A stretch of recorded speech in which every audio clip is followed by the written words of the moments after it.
She walks there on the road to nowhere. Watch her life passing by, but there seemed to be no end to this harsh reality. Countless lost apologies rumbling in her mind, but this time she goes, I'm gonna get there no matter what. No, life's not hard when you have guts. And then she gets off her knees, brushes off the dust.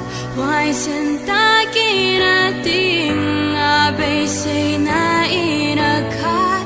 When life knocks her down, she just gets back up.